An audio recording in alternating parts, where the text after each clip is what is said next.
Your voice, your opinion, your community. Fact TV, free speech protected.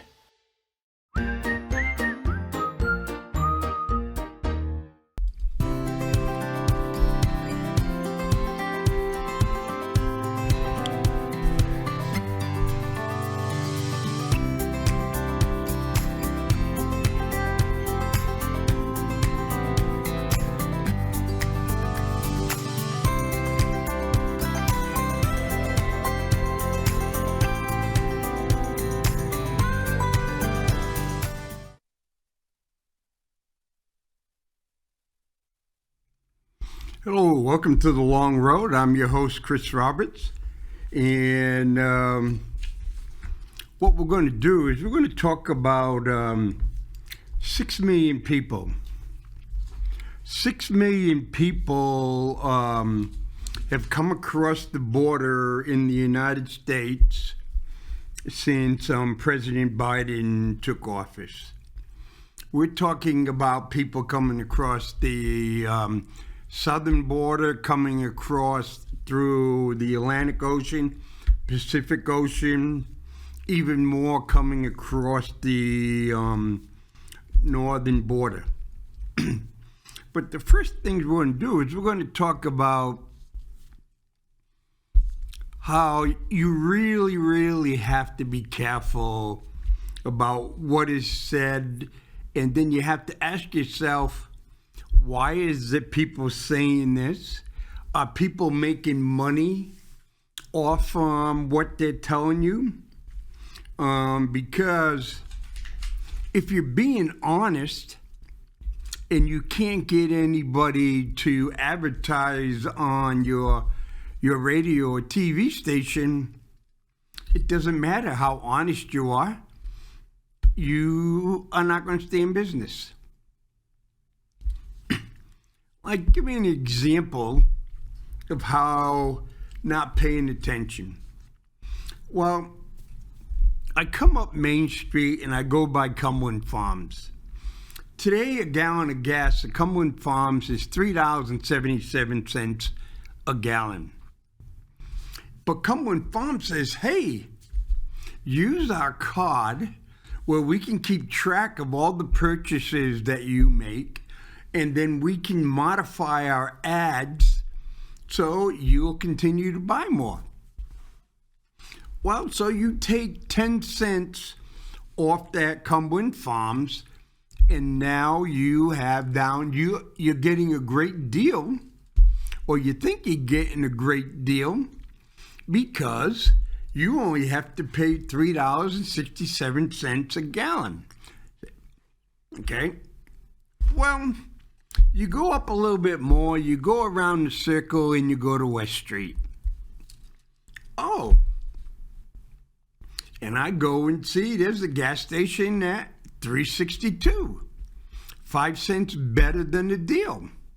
Then I go farther up the road and I see another gas station at $3.57. 10 cents better deal. Then I go across the street. And if I'm willing to pay cash, I get an extra 5 cents off. And so I thought I was getting a really good deal. So here it is. Cumberland Farms sold you on their card, which then allows them to track you, what you buy, and all this other kind of stuff using the card. And you think you're getting a good deal because you get 10 cents off.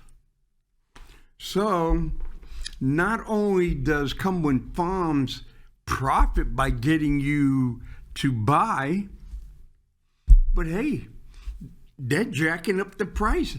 So if someone doesn't have a card, in certain places, they're 20 cents a gallon higher than another gas station on West Street, even if you don't use their debit card. So that's why you got to be careful. Okay, you remember when you were a kid or you were growing up and you were told, hey, buy the economy size, because when you buy the economy size, you make out you're going to get more product and you're going to pay less. Well,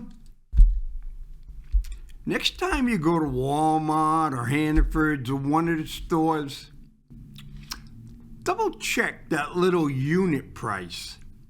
And they're not being really honest with some of these unit prices, because one may be in ounce, one may be in pound, whatever. But in a lot of cases, the bigger the package, the more you're paying per ounce or per whatever that unit is. Because they know people automatically think if I buy a bigger package, I'm going to get more for my money.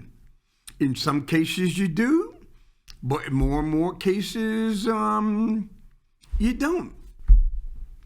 So again, you really have to pay attention and figure what is going on, who is telling me the truth. For example, now, the mayor of New York, Mayor Adams, is complaining. It's saying it's going to cost us $12 billion to take care of these immigrants, these migrants. He goes and says there's 100,000 migrants in New York. We're using schools, we're using parks, we're using public buildings, we're renting hotels out. We've got all these people, 100,000 in New York. He's declared a state of emergency.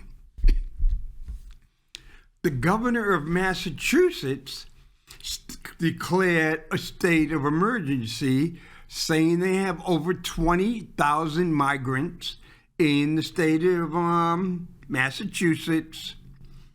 I was reading yesterday, they're even moving some of the students out of UMass Lowell so they can use the dorms to house some of these migrants.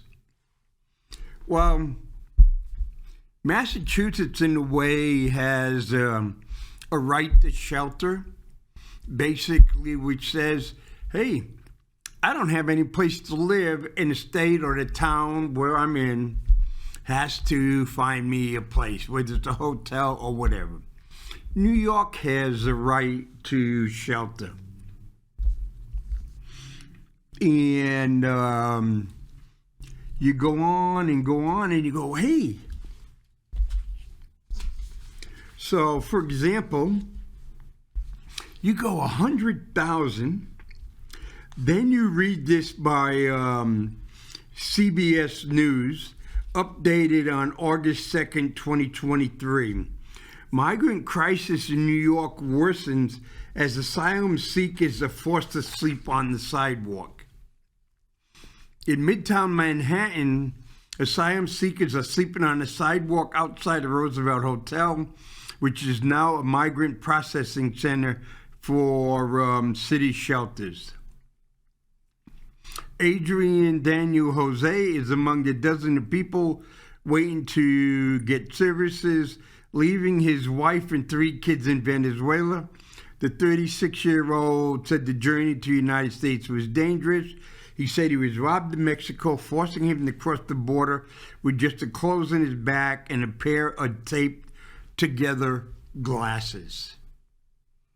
Okay.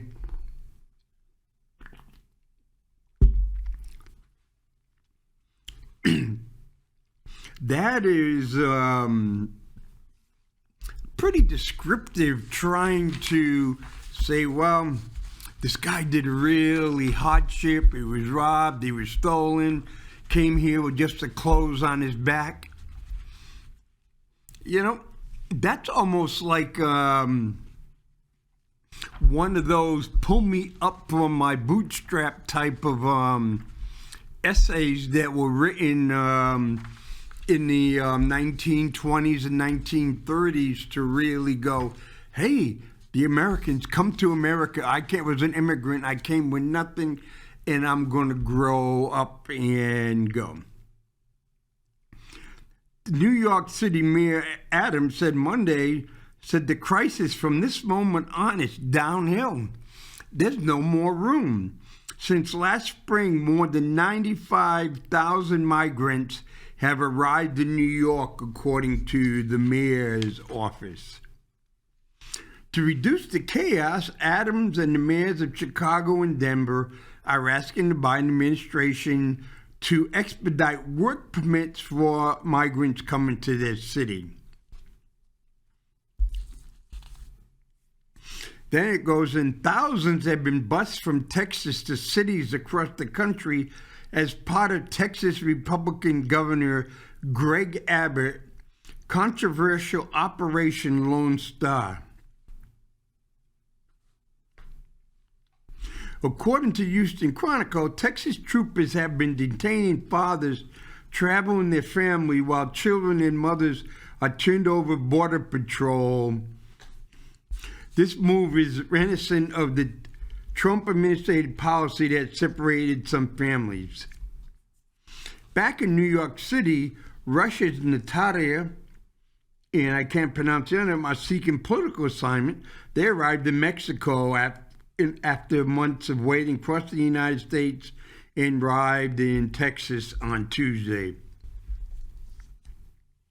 She told CBS News, I haven't slept since I've arrived. I can't sleep in this situation. It's not safe for me. It's not safe for him. It's, you can see where they talked about Governor Abbott sending people different places. Oh yeah, Governor Abbott's controversial Operation Lone Star. So now we paint a picture of someone who's really going through a jungle, a rainforest, making over 1,000-mile trip, going to Venezuela, from Venezuela to Colombia to Panama, El Salvador, Nicaragua, Honduras, Guatemala, Mexico, United States, making his way all the way up to New York City. Then it says thousands have been bused from Texas to cities across the country. So I paint a picture of this father and husband who's willing to risk his life to make it to America, make money, and hopefully get enough money to send back to the Coyotes to help bring his family to the United States. Basically, the vast majority of fathers would do what's necessary to make it better for their family. Everybody wants it better for their family. They want their family to be better than they have it. So they painted this picture of this individual. Then they go in and write the story and say 95,000 have come here since spring. And then the mayor said, we're booked up. And then it goes in and says, well, yeah. The governor of Texas, is busing thousands of them through this controversial program. Well, see, now what we've done, this CBS has created something. If you criticize, how can you criticize someone that's coming here to help his family? So what they have done is they broke it down to an individual. And once you break it down to an individual, then it's easy for people to have compassion. Also, if you come into the United States seeking asylum or whatever, you have to wait a certain while to get a work permit. To reduce the chaos, Adams and the mayors of Chicago and Denver are asking the Biden administration to expedite work permits for migrants coming to the city.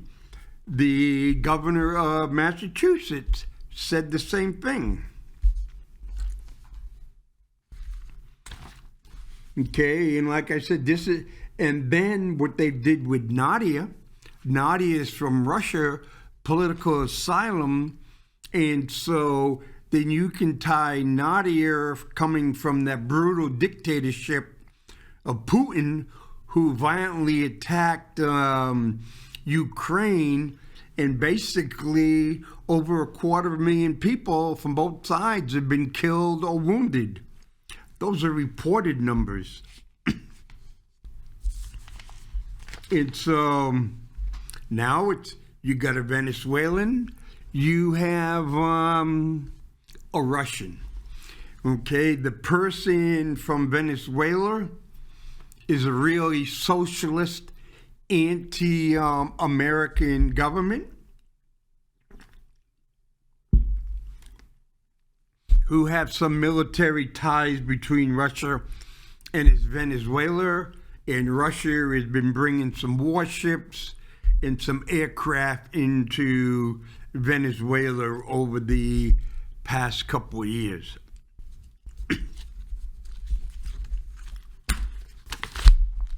Okay, then we have The City.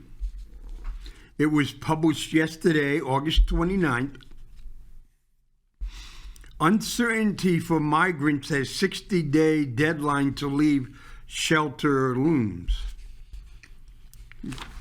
So when you come to New York,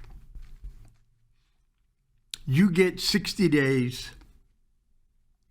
More than 4,500 adult migrants living in city shelters are fast approaching a deadline where they will be ejected from what they currently live, thanks to a dramatic policy shift announced in July that sparked alarm and concerning among people and optimism in others.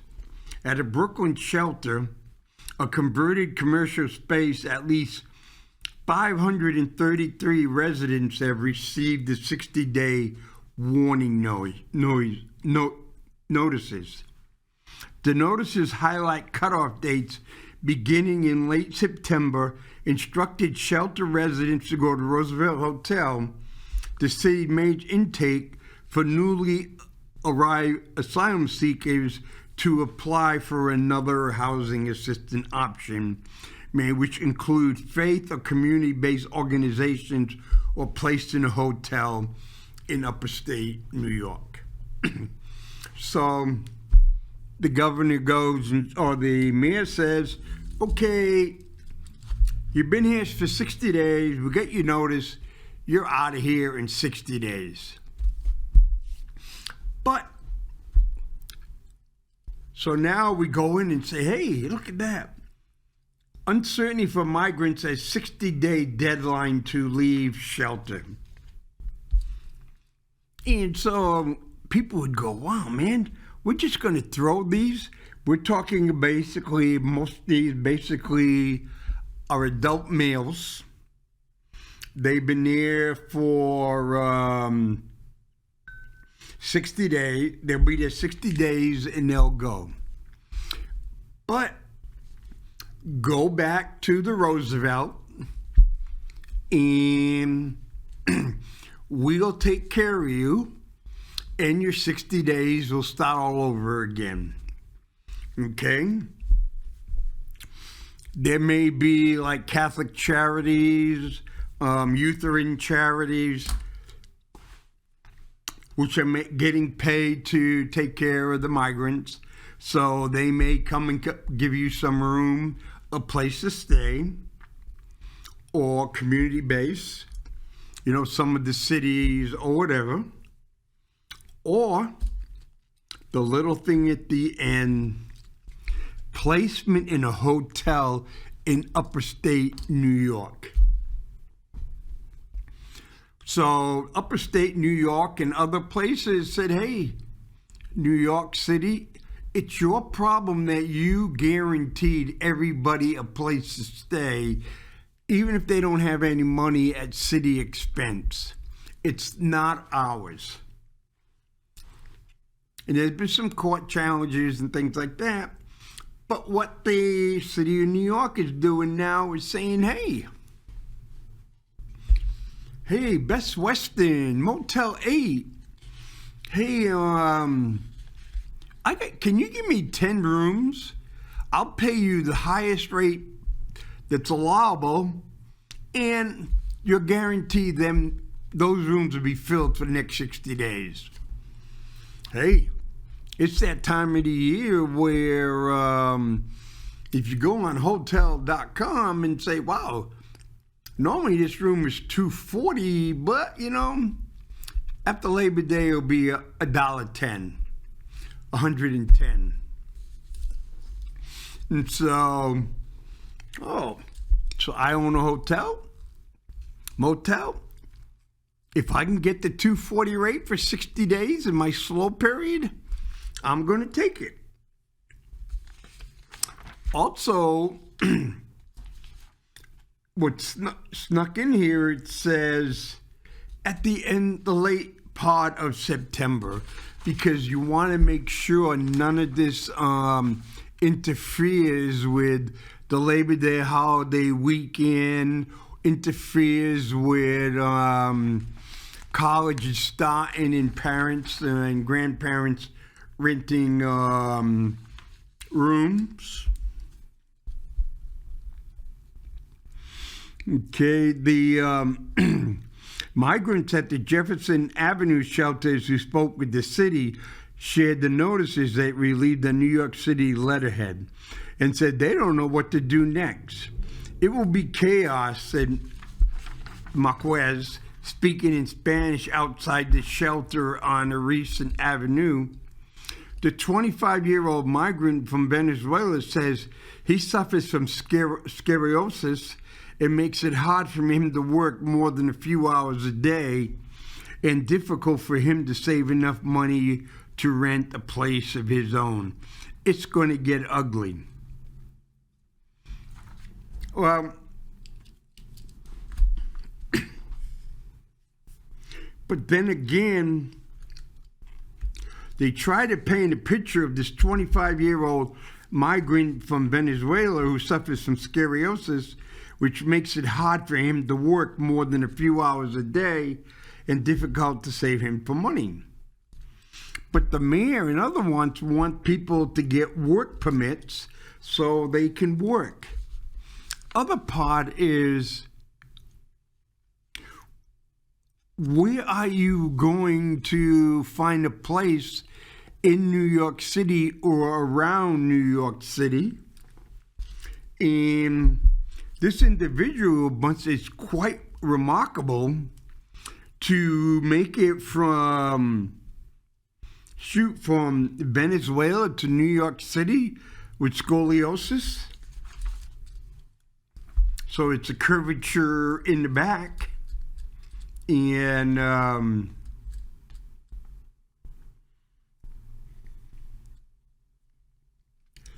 then the Mr. Ted Long, who played a key role in coordinating migrant response from his post as senior vice president, has touted the additional attention migrants get once they receive eviction notices. But there are more than a dozen migrants in 2 city-run shelters who receive eviction notices, said they will offer buses or plane tickets to other cities.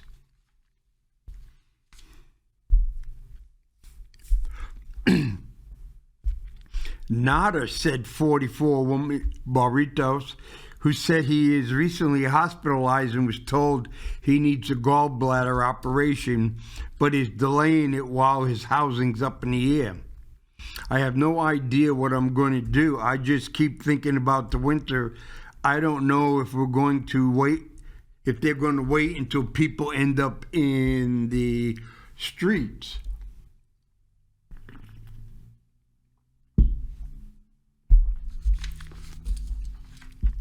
It's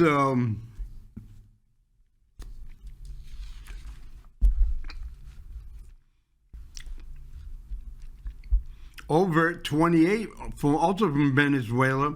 I don't want to return to another shelter. I've been bouncing around various shelters and hotels since he arrived in New York City last October. Not everybody's lucky as me. I'm saving money to rent something because I can, he said in Spanish. I am thankful to the United States for all the help I've gotten. Duarte, 27, another Venezuela, said he's already calling around to people he knew about renting a room and pinching pennies to be able to rent the place. He says his plan is to keep working, saving cash so when it's my time to leave, whenever I can find a place I rent. He snapped his fingers. And so you got a group that is complaining about, they're coming across pretty unappreciative, and because they have shelter and everything. And then you have these two young men who were saying, I'm not sitting here on my keister. I'm going to go out and work. You know, I don't care if I have to stand on a corner, someone come and pick me up, and I get work under the table, get paid below minimum wage, but I'm saving. Like the end says, I'm saving my pennies. Even if I just to rent a room, just so it can be my room, and so I don't have to live in a shelter.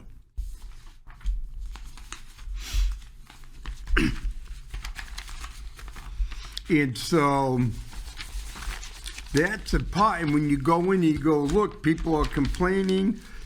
Some of these people are totally unappreciative. People are, if you say the wrong thing, you're not a nice person. You could be a racist. You could be a bigot, and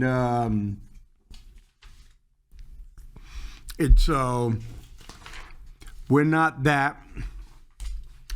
Because one of the other things that are happening is, and the people in Chicago, the people in New York, people in Philadelphia, Pennsylvania, and Denver, they're going, what about the homeless we have now?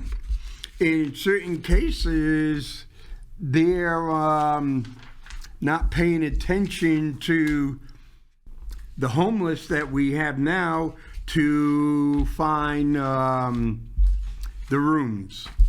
And there are only so many rooms, and if you can't find those rooms, winter's coming. So what do you think is going to happen in come winter? The governor of Massachusetts is asked people to, if they have room space available, to bring families, migrant families, into their house. What I gather so far, that hasn't been going along so well. So before, since President Biden has been president, over 6 million people have been caught at the border. 6 million. Some papers go, well, border crossings down 70%, border crossings up 120%, this, that, and it keeps going on. And so, who do you believe? Do you believe Homeland Security? The Secretary of Homeland Security? Do you believe the Border Patrol, Union? Do you believe CBS or CNN or Fox? They all have agendas. Do you believe Catholic Charities? I have one here at Catholic Charities.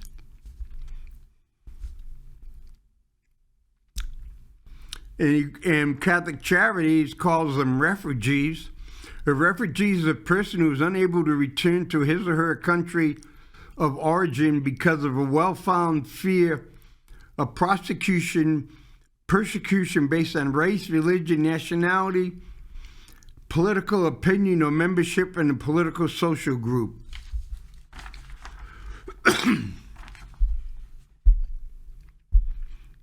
Okay. A refugee legally resides in a country of resettlement and is eligible for federally funded cash assistance up to 8 months. Refugees are resettled in the United States by the federal government and are afforded specific refugees. All refugees arriving in the United States will receive $900 when they first arrive. This is one time. Okay. For example, refugees who are able to quickly enter the job market can elect to participate in the match program, a federal program for refugees geared toward employment. And right here, this is from Maine, all refugees alive in the United States are entitled to 8 months of refugee cash assistance from the date of the U.S. The refugee cash assistance amounts vary based on the size. Single family, $230 a month. Family of four, $611.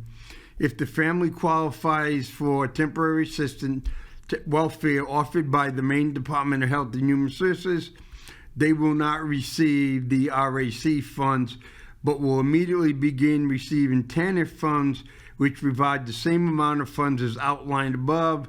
Yet unlike RAC, there's a 5-year time limit, and they have access to Maine Care for 8 months. Following the 8 months, only those who are over 65 and on TANF can be eligible to be on Maine Care. And supplemental Social Security benefits are provided to refugees age 65 and older in the amount of $674 a month. And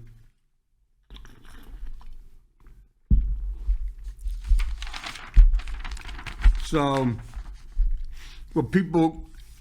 everything has a cost. And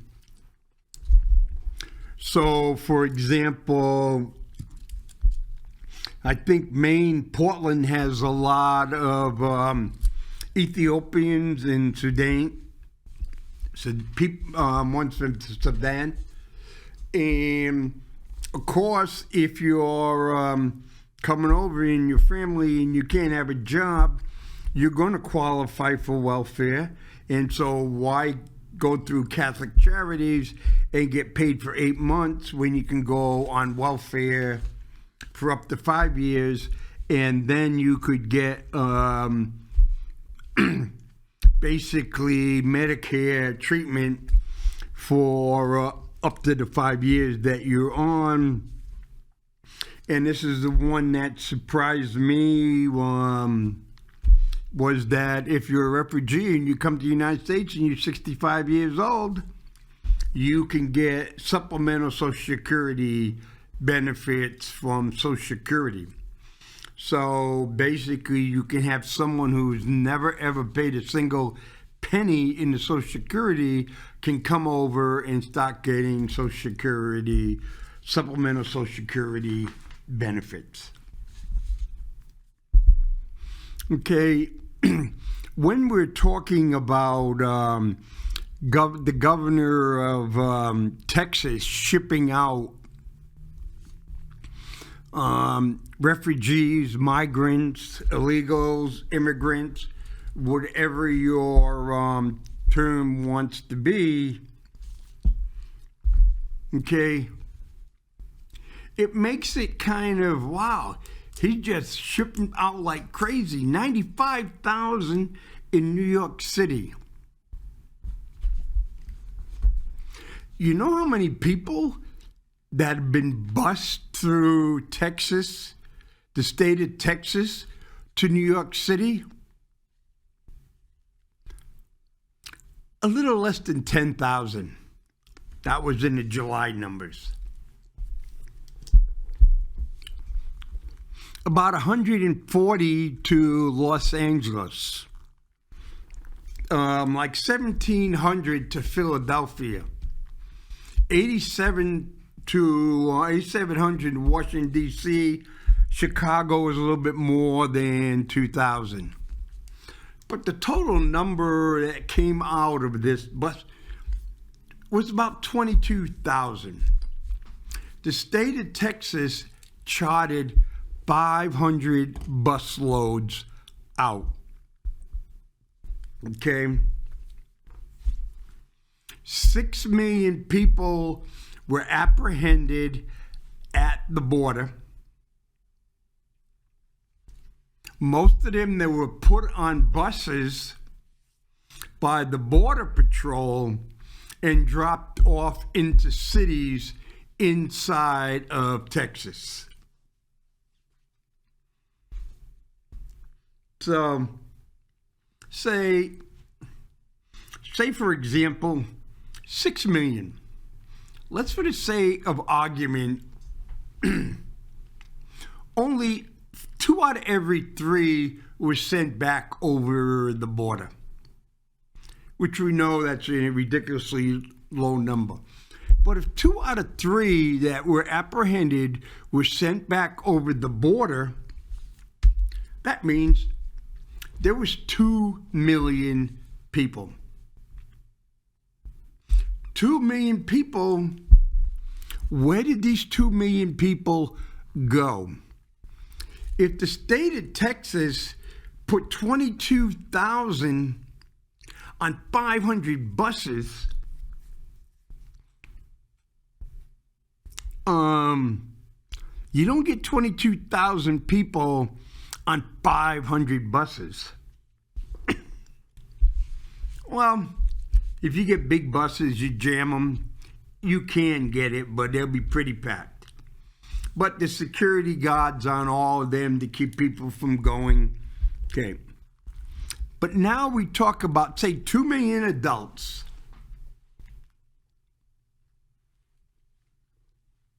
Okay. Well, 2 million, that would be, yes, that would be adults. That could be children, that could be family members, that.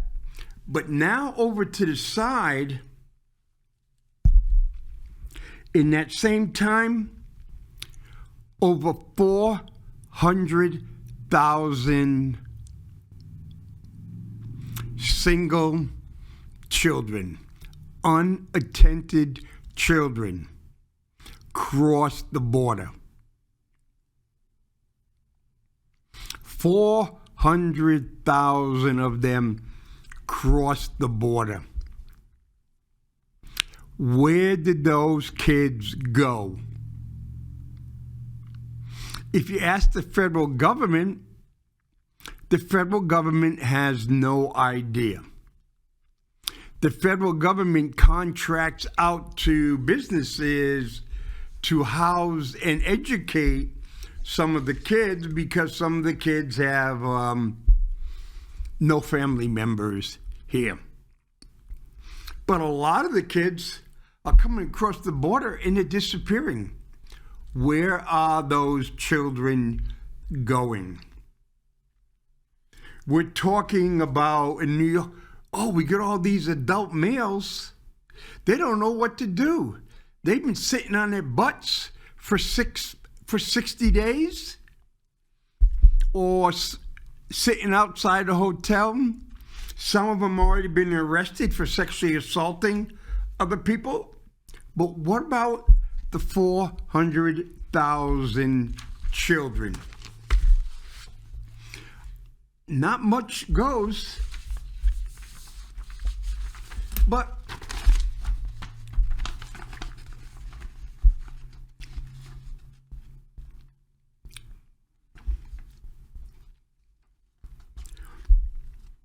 and this one right here, this was an old one from February of 2022. It goes, over 2 million migrants were arrested while illegally crossing the southern border in 2021, and another 2 million are expected in 2022. About half of these migrants are turned back to Mexico under the authority of Title 42, the protection from COVID, which allows migrants to be turned away for public health reasons. But President Biden let the other half in with little more than a piece of paper saying they will show up at immigration court to pursue a claim for asylum. Many do not show up, but where do they go?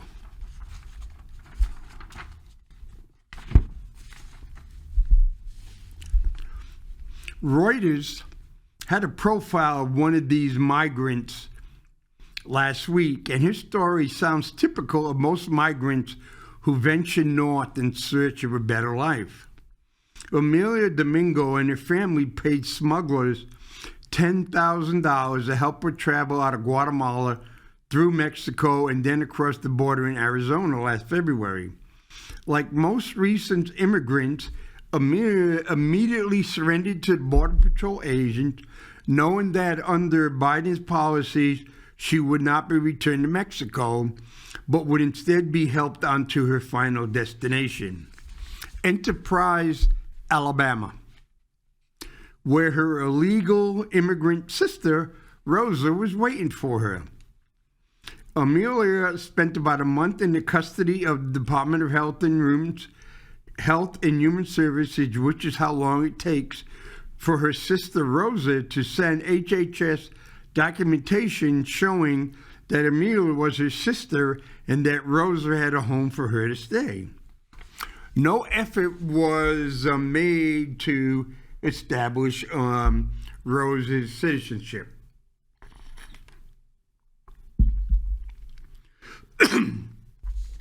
Rosa sent $800 in plane tickets to HHS. Amelia was transported to Enterprise, where for $1,500, Amelia was given a Social Security card and a driver's license from a broker. Okay, woman crosses the border, tells the Border Patrol she has a sister in Alabama, and Border Patrol turns up HHS, says, hey, no problem, we just got to verify that you're sisters and you got a place to live, good to go.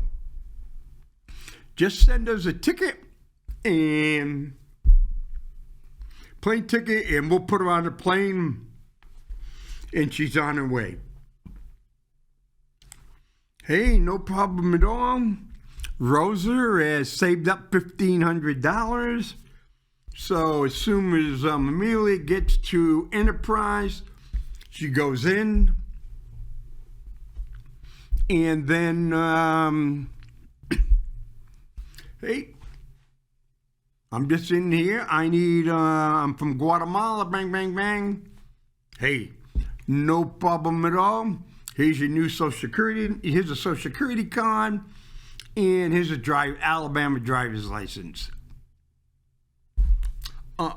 So when I was in the Marine Corps, I had some guys who the Social Security numbers were there, and they get nailed by the IRS for underreporting their income when the IRS checks at different times. Then Amelia uses a fake ID and a Social Security number to get a job at a chicken processing plant where she works 8 hours a day, 6 days a week for $10 an hour.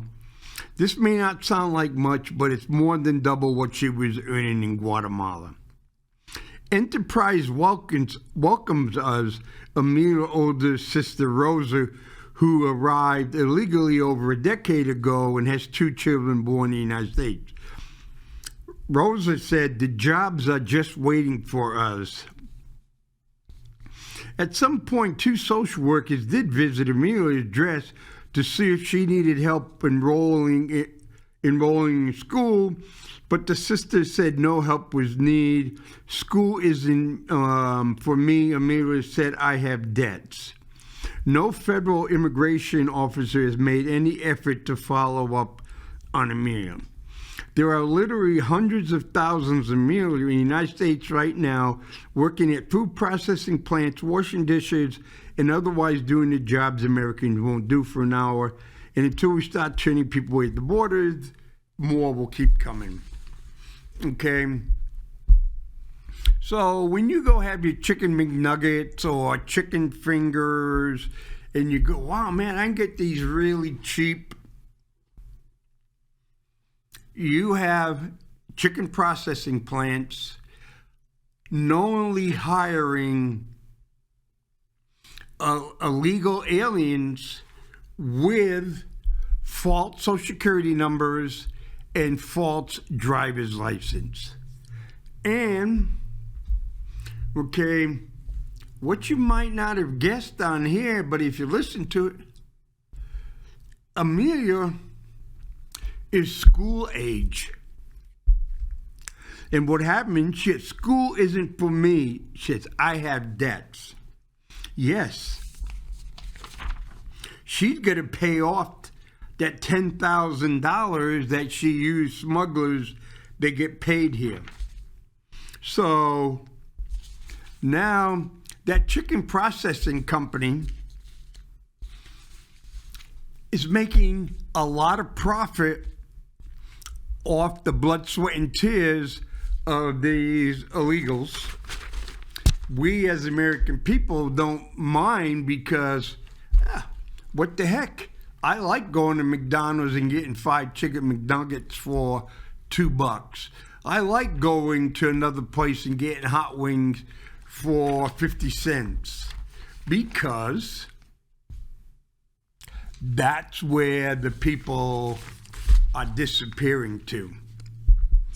And what happens is the people coming to the United States, it isn't the governor of Texas busing out 22,000 or Arizona or New Mexico busting out or Florida busting out. The people are going where people will pay them the jobs so they can pay back the human traffickers. But Amelia was lucky. She had a family member here that could take care, a family member who knew all, a family member that could translate and everything for her. Because what a lot of people don't realize, Guatemala is an Hispanic country. Guatemala speaks Spanish. No and no. Guatemala, the majority of the people in Guatemala are Mayans. They're Mayan Indians or Mayan indigenous people. And they speak indigenous languages. So it is really tough for them to communicate. So the chicken processing plant would have to get people that could speak those languages and translate. Okay? They know it. There was a couple of chicken companies manufacturing, major ones that got nailed years ago because they had a vice president whose job was to get illegals. They work in the slaughterhouses. They work a lot of places. They work in the beef packing slaughterhouses. They get hurt. They don't care. you know what? Hey, you're going to complain? I'll call immigration on you. They don't get any workman's comp. They don't get anything. A lot of them get paid under the table. I can go around Keene here and see a bunch of construction projects, both outside and inside, and the people who are doing the jobs are not from Keene. You can look at their license plates. You can see them when I was walking over. The car was jam-packed. They were coming out of a project. It was jam-packed, and they were being taken away with an out-of-state license plate. Again, it's because, and a certain group of people are using and abusing the immigrants, making the money.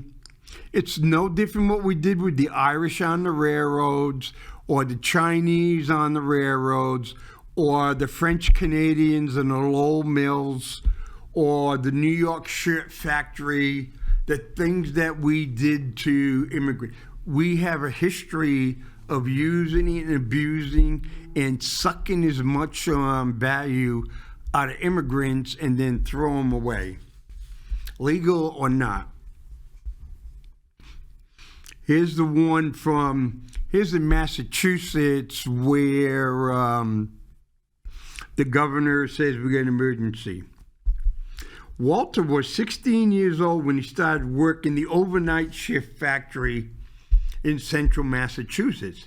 He came from Guatemala on his own to join his family, desperate to escape a poor, violent country where 2 of his childhood friends were shot to death. Walter works from 7 p.m. to 7 a.m. Walter trims plastic with sharp knives. It reveals hot mold stuck inside machine, retrieves, and then went straight to Framingham High School blurry eye, often falling asleep in class. He later got a job at a massive commercial greenhouse, cleaning machines that planted and harvest produce, sometimes working until 5 a.m. In warm weather, he worked 50 hours a week, using his earnings to pay rent and help his family back home, as well as a 16-year-old sister who recently arrived here. Walter is one of the increasing number of young migrants making the long, dangerous journey to the United States, not just in search of a better life, but to earn money for their families. Often work long, late hours at grueling jobs in violation of child labor laws. The government, the Department of Labor, I think, was just is going to file cases, over 300 different employees. McDonald's around the country had quite a few. The independent McDonald's were around the country employing kids in dangerous jobs, underage kids, doing different ways.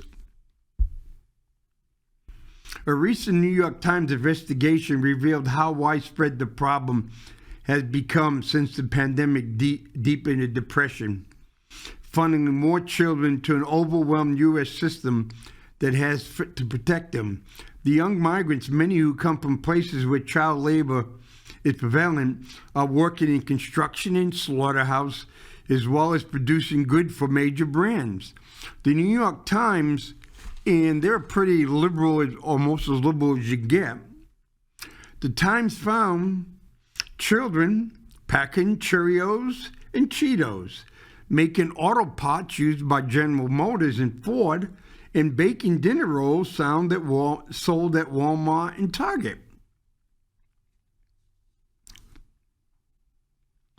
Sometimes, Walter goes, now he's 19, sometimes I feel just like No Way Forward, he says in Spanish through an interpreter. So he's been here for 3 years, and he hasn't picked up Spanish very well. I mean English. And so he's kind of stuck. Walter asked not to be fully identified or name his employers, protect others currently working there. And so in Massachusetts, but but they're going in. Massachusetts has fewer large factories, but still migrant children are processing fish in New Bedford, roofing houses in Boston suburbs, trolling deep in the night in greenhouses in Central Mass, and working in restaurant kitchen everywhere. 2,700 unaccompanied minors arrived in Massachusetts last year. Nearly half are from Guatemala, and more than 25% under the age of 15. These children have it rough, but they're the lucky ones. No one seems to want to talk about how many of these 400,000 unaccompanied children that have come into the United States have found their way into the sex traffic industry, being exploited. There's a couple articles about the prostitutes and the sex traffic institute in New York City, and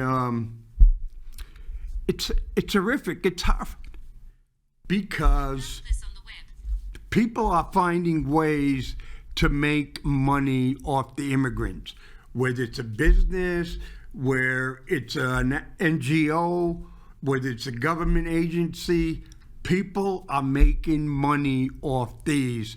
That's why President Biden will not do anything to stop it, and that's why President Biden will not provide funds to New York and Chicago and Philadelphia and DC, because if he provides funds to them, he's going to have to provide funds to all the other communities around the country that have had a massive influx of immigrants. And so sad, so sorry, New York, Chicago, DC, Philadelphia, Los Angeles, Denver. You are not getting any more federal dollars. And so that's it for today on this. And it just sucks that the way how these kids are getting abused. You got kids that should be in junior high school, should be in middle school, but instead, some of them are in sex slavery, some of them are working in slaughterhouses, some of them are dying. Totally uncalled for.